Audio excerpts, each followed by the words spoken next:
The following program was provided by an independent producer solely responsible for its content. The opinions expressed do not necessarily represent the views of this station, its staff, board of directors, or underwriters. Welcome to the People's View.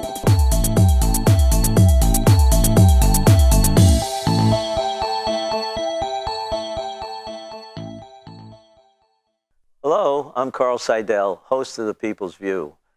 The show is sponsored by the Nashua City Republican Committee, and if you like to attend our meetings, they're the second Thursday of every month at 6:30 at the Crown Plaza.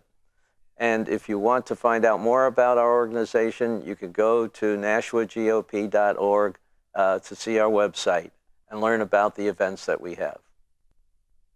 Hello, and today we're going to be talking to one of the candidates for the mayor's office in Nashua, President of the Board of Alderman, David Deane. David, welcome aboard.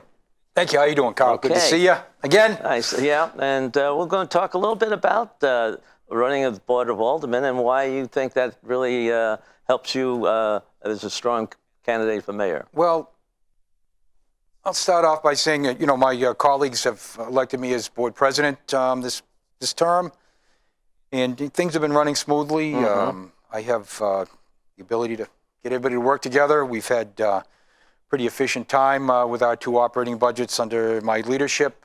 People have been getting along, and we've gotten quite a bit accomplished. And I felt as though it was, after serving as a Board of Public Works Commissioner for a term of, one term, which is 4 years, and getting a grasp of that, and then serving, 18 years. I'm on my fourth term as a alderman at large.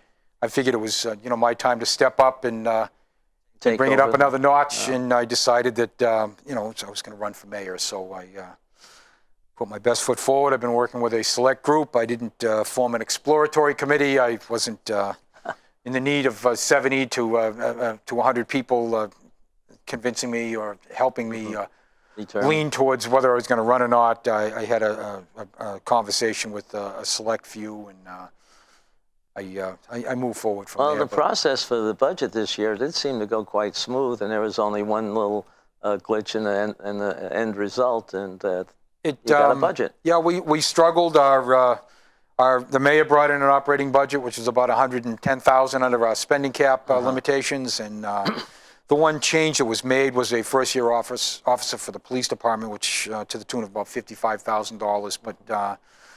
With what's been happening up in Concord and the push down of what used to be paid for at the state level is now finding its way down to us. I mean, we had $1.9 million this year in pensions alone that basically suffocated anything else we could do as a city. And we're starting to struggle. Then we learned that the county budget's up 8%, and the mayor's asked them to try to dip into the reserves to help with some of that, because that's all going to fall down on our tax rate too. So.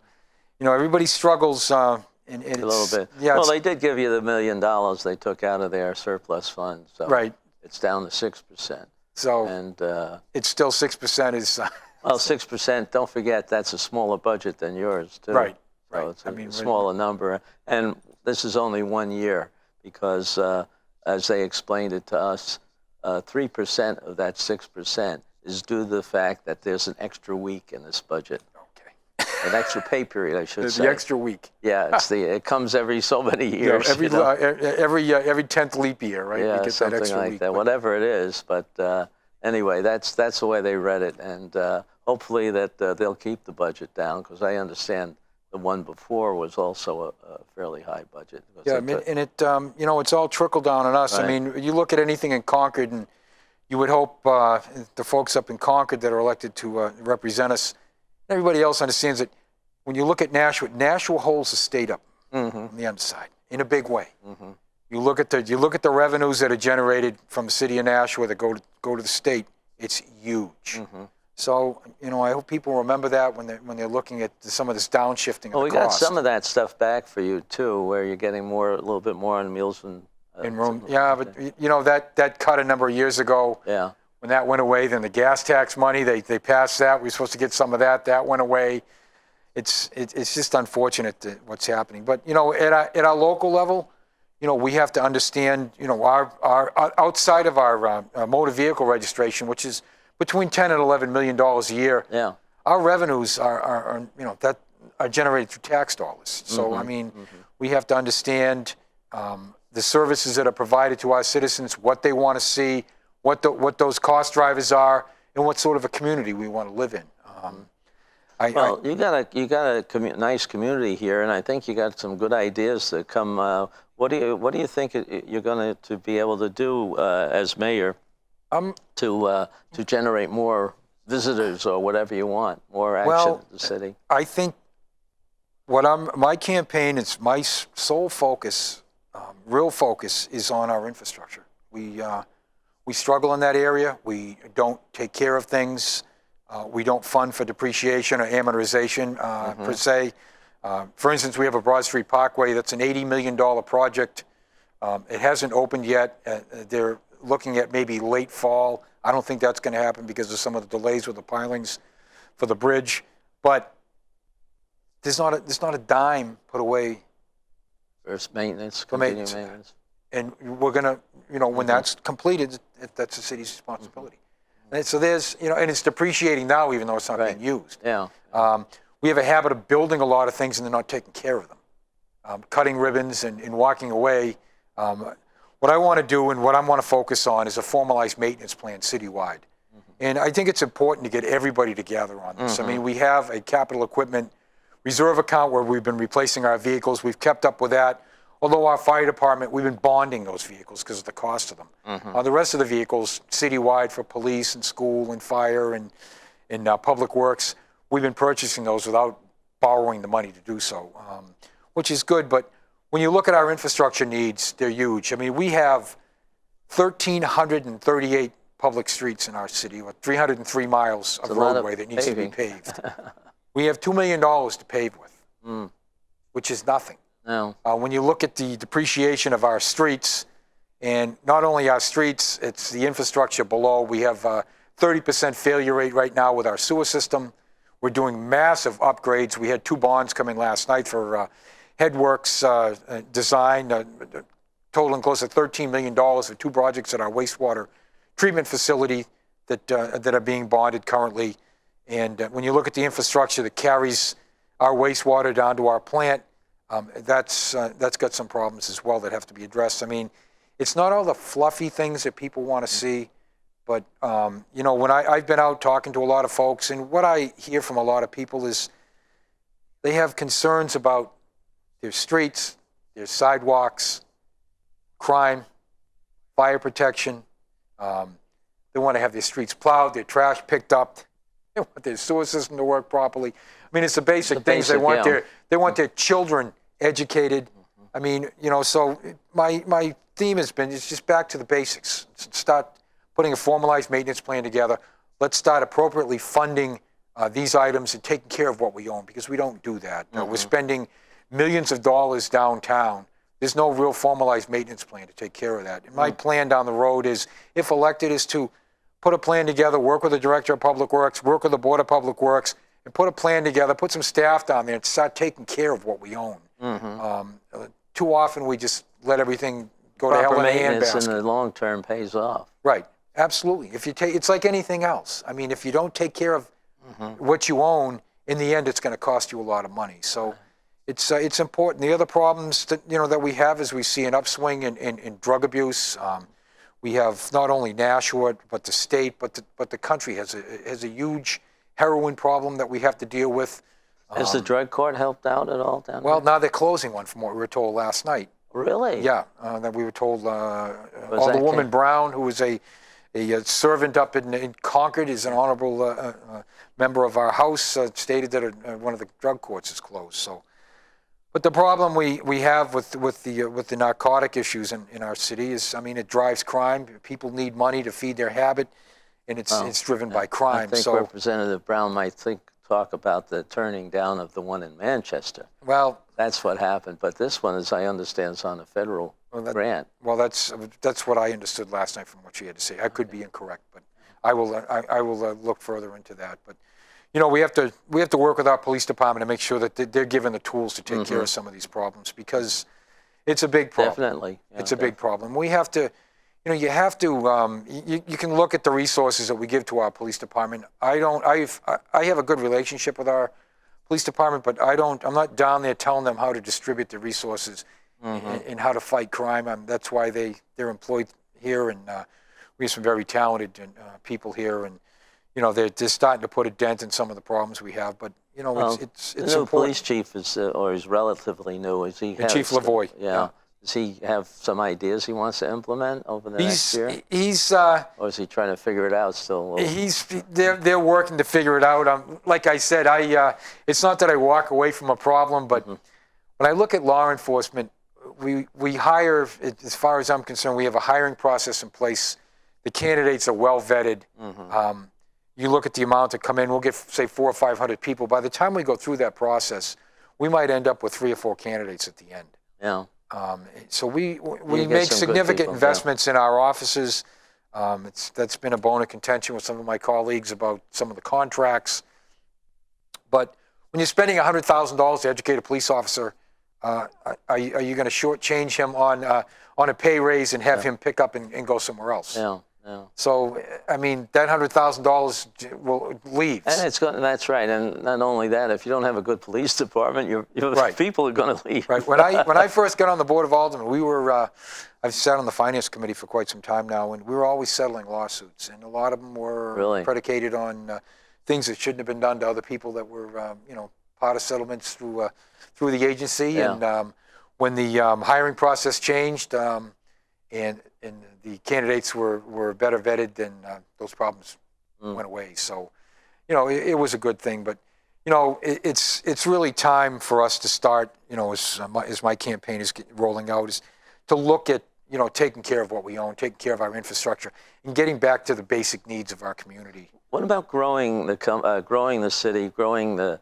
reason for people to come downtown, or for businesses to move in this area? Well, what we have to do is we've invested very little money in economic development.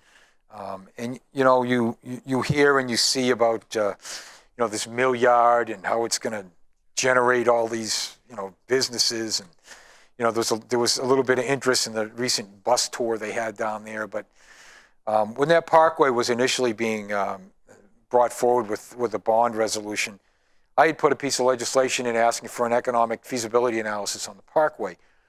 What it was going to do, what were the drivers, what were we going to see the end result of our investment of $40 million of taxpayers' money, and it was subsequently shot down and never really discussed. And the bond was approved. So you might try and do that again a little bit well, to look at? I don't know if I'd bother now. The $40 million has been spent, and we're going to get what we own. Hopefully, we will see some residual effect of the investment that we've made down there. Time will tell. It would have been nice, and from my perspective, it would have been nice to understand that prior to bonding that. I did not support the bond for that project. Okay. And, again, it's. But I think a little bit of organization to promote the city, to get people to look at it as an opportunity.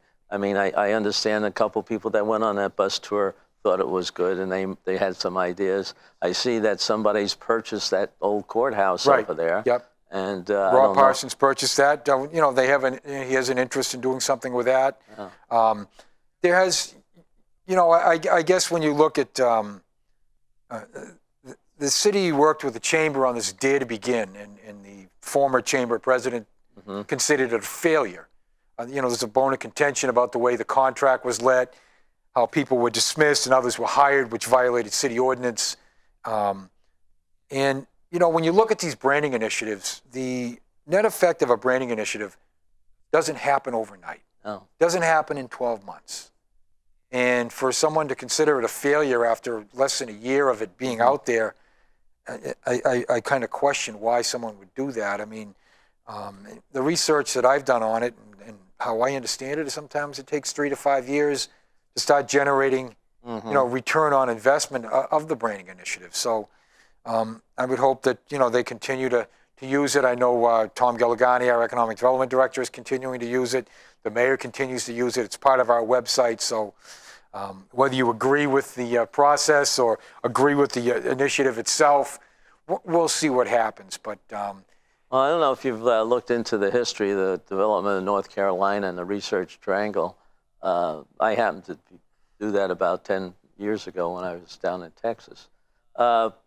They started out and they told all the cities, look, it's going to take a while to pay off. This is a 10 to 15-year plan. Yep. That's the way they looked at it. They centered on the Research Triangle, but now almost every city in North Carolina, any modern-sized city, has a piece of the action. Well, you know what happens, and it's true with a lot of things today. People are looking for instant gratification. Mm-hmm. They want things to all of a sudden be, well, we made the investment, we did the work. When is it going to turn over? Yeah. When is it going to come back? When are we going to reap the benefit of our labor, our investments, our money, everything that was put into it? It doesn't happen overnight. No. So there's some fine tuning, there's some tweaking afterwards. There's a continued investment. There's driving continued interest. Things of that nature have to be taken care of. And when you look at economic development, you have to be reaching out to people. I mean, we have to put in, we have to. What I see that we're really missing is we have to have a tool in place, mm-hmm. an asset management tool, to look at what we own mm-hmm. and start tracking that and maintaining mm-hmm. it. We also have to be able to take what we own and take what we possess and take what the city has to offer and be able to take that and offer it to people who have an interest in coming here with businesses. Ready when Absolutely. When they're here. And when you look at these entrepreneurs or businesses that want to come in, we should be going out of our way to make sure that mm-hmm. we, make it an easy process for them to come in and start their business and get things going and create jobs, for our citizens. I mean, jobs are very important. I mean, if you look at Nashua as a whole, I mean, we have mm-hmm. a large percentage of retail. Our mm-hmm. Industrial base is mm-hmm. down to real low mm-hmm. percentage, and it's mainly retail, which is not high-paying jobs. So, the talk now with this Milliard Technology Park, and we have a lot of down at Exit 1. We have a lot going on down there. That looks nice. Yeah, we got people living and working in the same area. Mm-hmm. Good investment. I went down and toured that. I supported that initiative when it came through, and it's nice to see. But we really have to start focusing on economic development. Mm-hmm. And working with the state too. I'm after them up there in Concord to try to organize and work with the different cities that are pushing for development. It's that's one thing I've done. I've brought the our delegation in, uh-huh. which has been very nice. I worked with Representative Harvey. I worked with Mary Ellen McKay prior when she was a rep, and she chaired the delegation. And it's nice for us as a Board of Aldermen to meet with our delegation to, hear what committees are on, what's going on. And to get to know everyone. They've come in twice. We came in prior and then during crossover, mm-hmm. and we get updates. We have Mr. Dave Alaconis has been hired, retained by the city, and works with the mayor. And there's a quarterly newsletter that comes out from the administration on what's going on. And the one thing is we have our members of our administration, our division directors and department heads who review certain bills that come in that have a net effect on our city, and Mr. Alaconis is registered as a lobbyist, and mm-hmm. He's up. I'm sure you know him if you've talked to him, and he's on the lookout. I think it's very good that we have somebody in that position, and I've supported mm-hmm. supported funding that, and I've supported the hiring of Mr. Alaconis to go up and work for the best interests of our city, because that has to be done. I mean, you see the bills that come in up there, and you have to have the communications. I know I missed the last meeting with the Board of Aldermen. It's conflicts, but Carl. It's you can't get everybody. when you look at our schedule, your schedule, and the amount of people involved. It was just it was with Representative Harvey. We just got to a point. I said let's just pull the trigger on a date, and whoever can make it can make it. I said there was so many. I enjoyed the first one. I think that was profitable. But your campaign and everything and organizing it, and the things that are in the paper are now that you have an opponent that has probably over $100,000 in the kitty. Yeah, how are you competing against something like that? Well, if you look at that, I guess if you look at the money that was raised, it's not really grassroots support. It's more business support. And since he was the headed up the Chamber of Commerce. He knows these people, and a lot of that money came in. Some of it's from out of state, out of town. A lot of it came from big name developers. Well, and can things of that people help nature. your campaign out? Should they get in touch with you and see Yes, what they can do? I've my campaign, DavidDeaneForMayor.com. I have a website set up. People contribute. I have a David Deane for Mayor of Nashua a Facebook account that's set up, and I have a contribute portion on my page. I have people that have mailed me contributions. I always look at. I go out in the neighborhoods. I've served city government. I've been active and volunteer in our community for the last 28 years, working with kids in our community. I've got 20 years of experience in city government. I know how the divisions and departments operate. You know, he's got $100,000. Well, as long as he's got people that know how to spend it properly. We just had a municipal election where one opponent outraised another one by tenfold, outspent him by tenfold, and he lost. Okay. That was so how did that happen? Yeah. You know, so it's doable. So money doesn't buy you everything. No, but you also have people that help you out too. Yes. I mean, a lot of volunteers. Yes, I have a good core group of volunteers. We're starting to get out. We're going to start rolling out in the wards. I look at we're gonna go out and do some literature drops. I had a mailing go out this week. You know, I'm focusing on my back to the basics theme. I think a lot of people that I talk to, that's where their heads are at. They're tired of a lot of what's going on. A lot of interesting things that are thrown out there. Performing Arts Center. That's nice, but you know, there's a price tag of $23 million. I don't know where that came from, but I know we had a intern do a rendering of the building, and then a $23 million number was thrown out there. Somehow that stuck. People are using it, but you know, at the end of the day, all this grandiose vision has to be paid for somehow. And when you look at how funds are raised in our community, it's through the tax base. Yeah. So I guess the community has to ask themselves, what sort of vision are they looking for? Do they want their crime reduced, their infrastructure taken care of, their streets paved, their kids educated, sidewalks they can walk on, roads that are plowed, you know, maintenance of what we own? That's what I'm going after, because I think that's what we're in dire need of. I look forward to working with our police department to help them with their crime problems. Our school district, we have to hire top-notch educators. I mean, we owe our children an education. Definitely. They're our future. We have to take care of our kids. That's why we're here. And, you know, a good community, economic development, job creation, we have a lot of things to do. And, you know, once we start retiring some of this debt, it'll start clearing up a little leeway for us to provide a little funding, as long as the state doesn't keep pushing things down our throat. So, I mean, you know, the pension system was a killer this year. That cost us, as I said, alluded to earlier, $1.9 million. And, you know, we have a spending cap that that I abide by. We have to make tough decisions. And, you know, it's just the way it is. I mean, the formula was changed, but it is what it is. And I think we can work within those parameters. It's a little tough at times, but we have to make tough decisions. And, you know, we have to be able to maintain what we have and keep people in our community and attract people into our community, you know, to be healthy. So, I mean, I find it that simple, and I'm out pounding the pavement. Good. I've got some really good support, and it's grassroots support. Do I have people cutting me $5,000 and $10,000 checks? No, I don't. No, I don't. I'll take the $5 checks all day long. You have people, a lot of votes, a lot of people out there, and we've been well received. And I'm looking forward to running a clean, above-board campaign. That's what we're David, I'm sorry we've run out of time. We're going to have you back before the election. Beautiful. Once more, and good luck on your campaigning. It's going to be difficult. I hope it's not too hot for you. All right, Carl. Thank you for listening in. We're sponsored by the Nashua Republican City Committee. Their website is nashuagop.org, and we have a big fundraiser in August at the Crown Plaza. So look at the website for further information. And thank you very much for tuning in. Thank you. Thank you.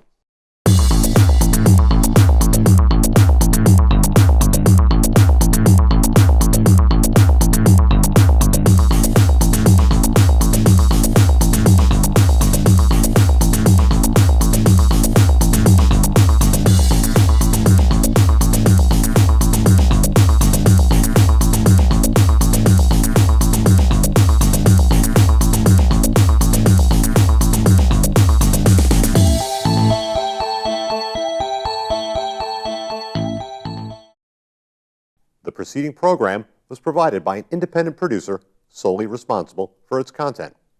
The opinions expressed do not necessarily represent the views of this station, its staff, board of directors, or underwriters.